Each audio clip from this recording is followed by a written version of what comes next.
Every story whispered or bold, with hearts warm and spirits gold. Night lights flicker day, guide our way. Through shadows and dreams, we'll never sway.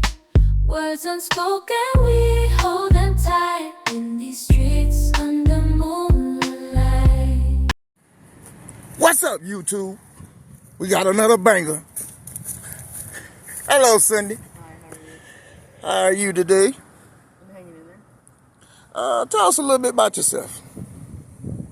52 years old. Speak of that. 52 years old and I'm homeless. And it's been a rough road. It's been a real rough road. Well, how did you get here? Let's start from the beginning. How did you get to Florida? You from Florida? I was in Florida back in 2004.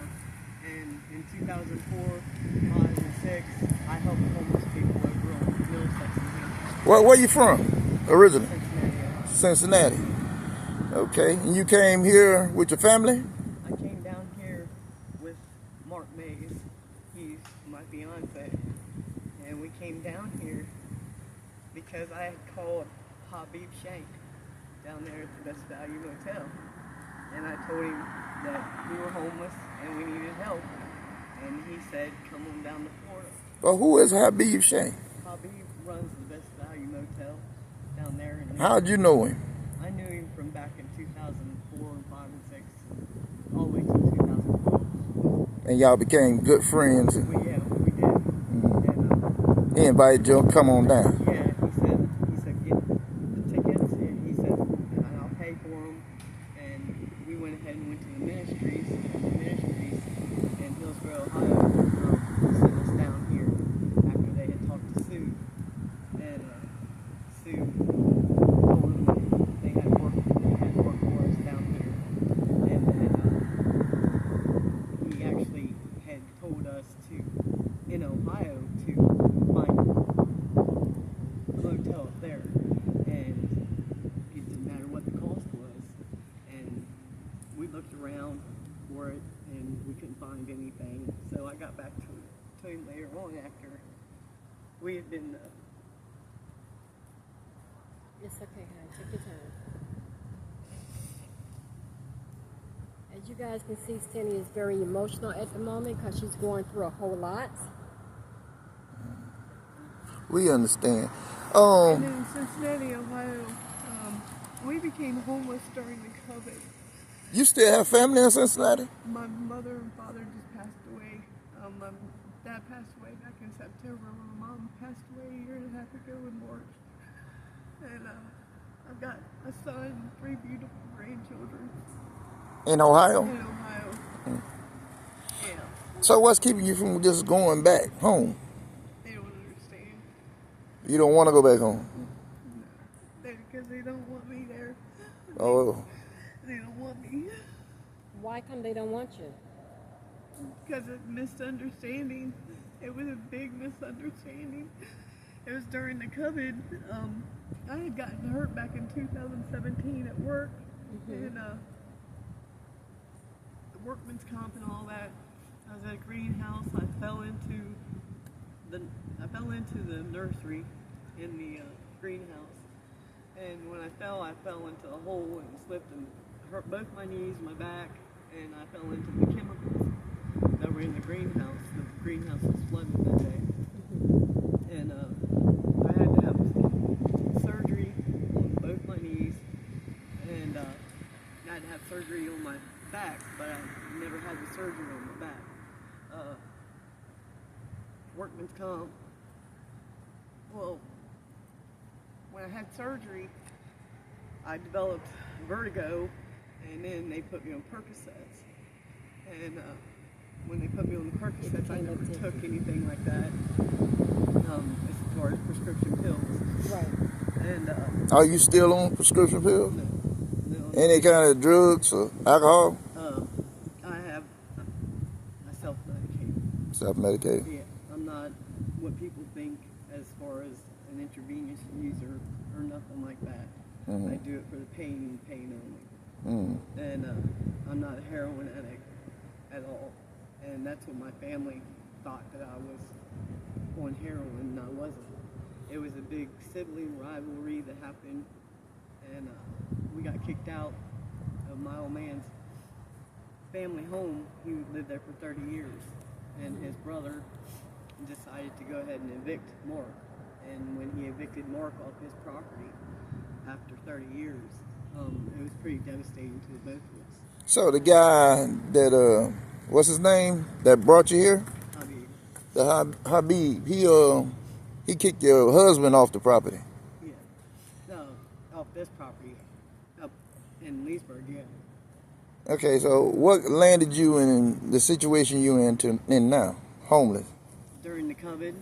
COVID? Yeah, during COVID. But what would happen with Habib? Habib?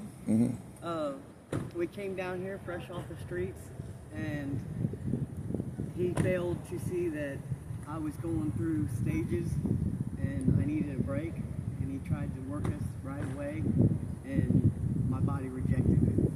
And Mark went ahead and started working for him, and Mark was busting his butt, you know. Where's Mark now? Mark, I have no idea. I just got out of jail. Oh. Yeah, because I was up at the I was up at this property on Middlesex, and I was in the bando up there, and I was trying to see if I could get, because I've got money coming, and I was wanting to see if I could get something going that would, the house, because they're trying to develop it. The house sits there empty, and there's people out there in those woods that choose to be out there because they're sick. They can't afford their medicine, or they're dying of cancer, and they don't want the chemo and all the other stuff. Or You they mean can't out afford there in it. the woods over there by Save a Lot? Yes. So you talked to Dalton? Yes. Yeah, we interviewed him. Oh, we interviewed him yesterday. And but the house that's there, I was told, a guy pulled up, and he told me, he pulled up in a black truck with a trailer and was dropping off tires. And he told me, and Mark was there. He said, "Who are you?" And I told him, I said, "I'm homeless, I'm up here." I said, someone told me about the place. I said, I'm trying to clean up the patio and stuff. He said, "You guys can go ahead and stay there as long as you take care of the place." So we were taking care of the place, and the cops came in and said that we didn't have permission to be there. When I told them, I said, "Well, all you have to do is find the guy," because I didn't get his names because I was so excited. Mark was like, "All right, well, there's our break," because I was wanting to get a place together where you can come in and you can eat 24 hours a day. I'm not going to turn you down. I mean, we're not going to have a lot, but if you sue anything that we could possibly give you, if you show up at 12 o'clock at night or 2 o'clock in the morning, we're going to feed you. You know, that's how I was raised. If you come to my house and you leave hungry, that's your own fault.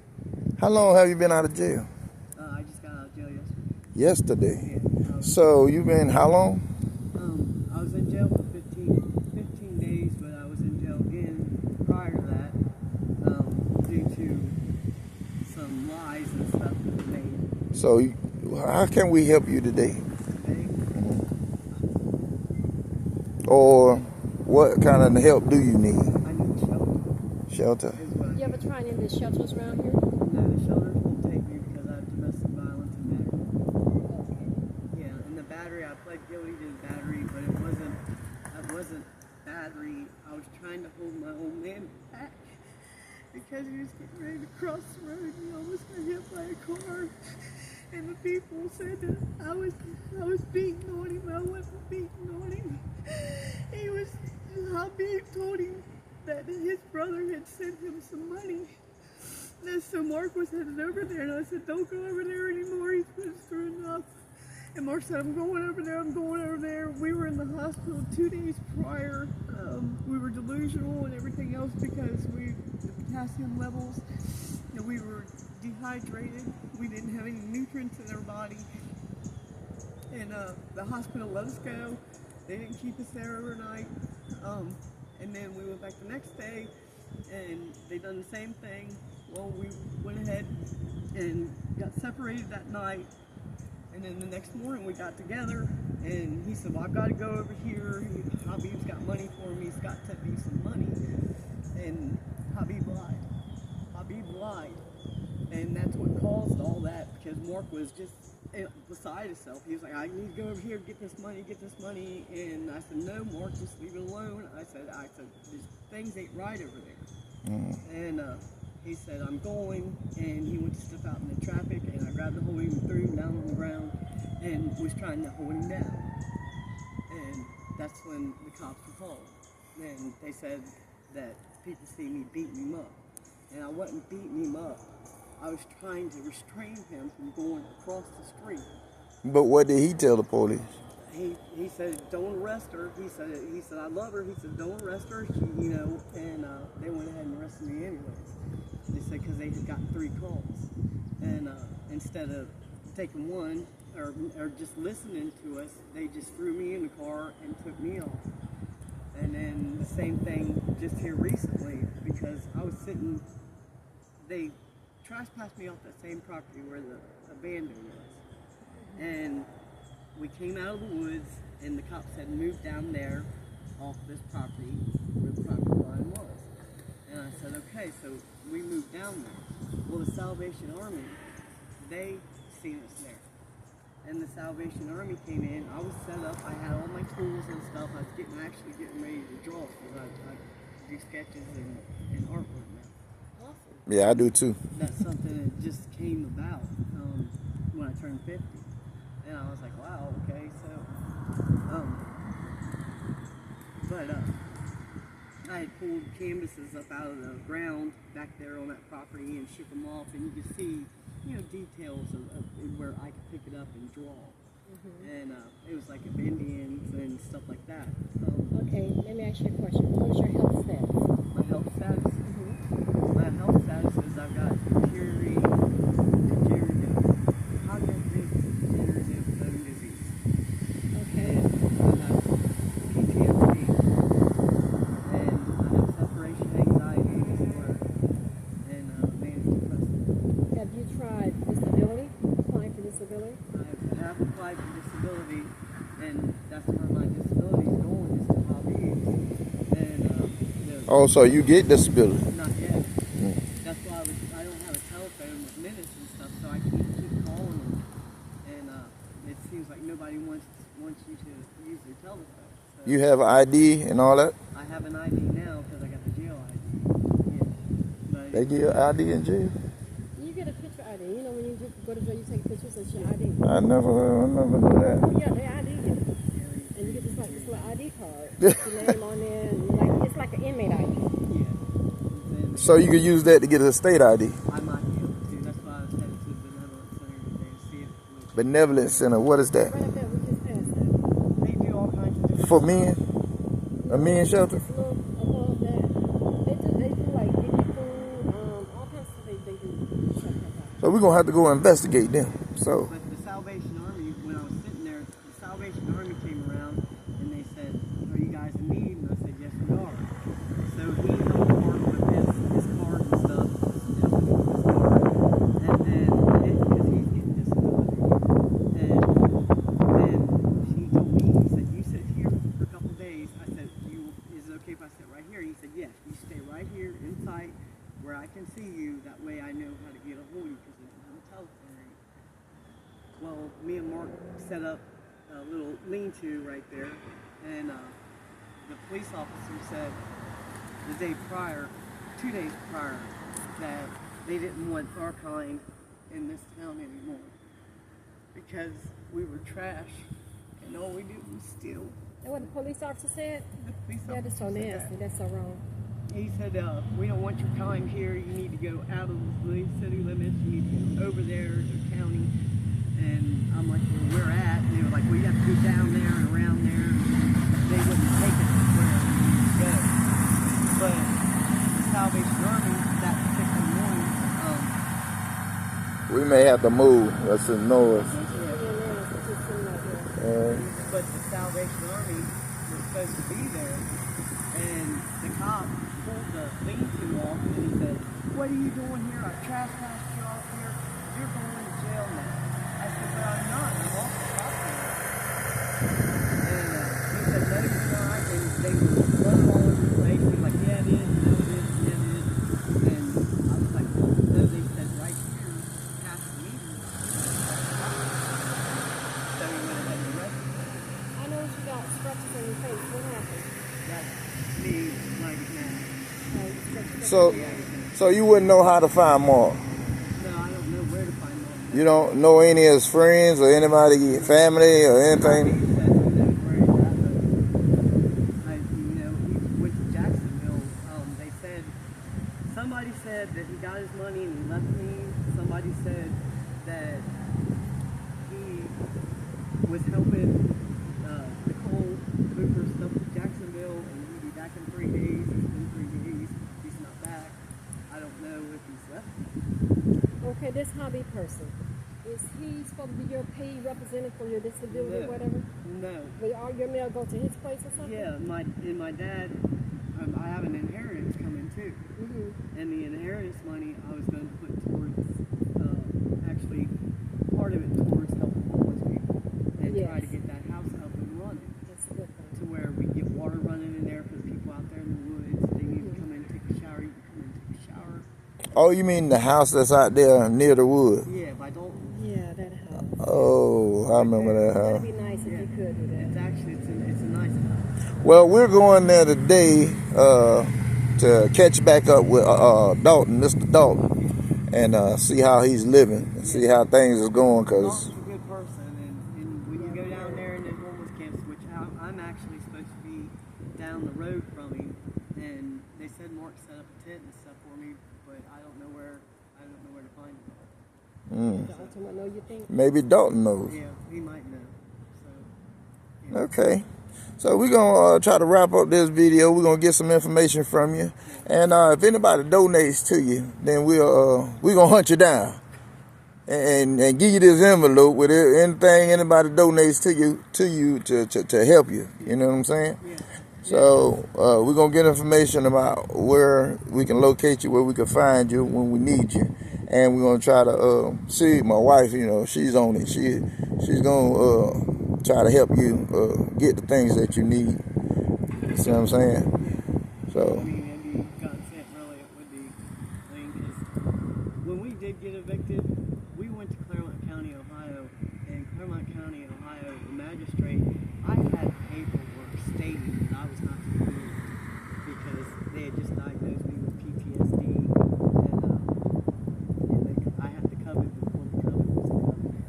I laid there for 3 months. My Mark took care of me. He was by my bedside the whole time. So you got medical information? Yes. Oh, you got proof of all that? I not only right now. It's actually wherever my papers are. But the Social Security office got that proof already, right? Yes, they do.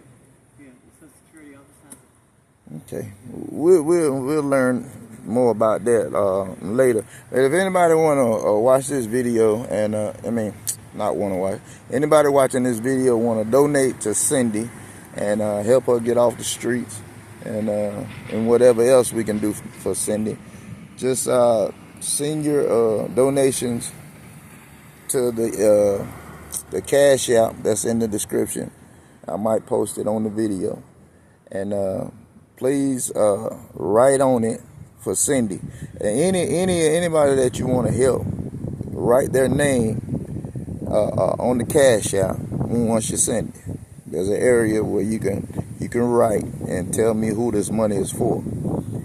And we'll appreciate it. And we're going to close this video out. And I thank you, Cindy, for your time. Thank you for hearing your story. And we'll talk to you later. Goodbye, YouTube. Don't forget to like, share, subscribe, and don't forget to comment. Every soul deserves to be heard in a world that's often so blurred.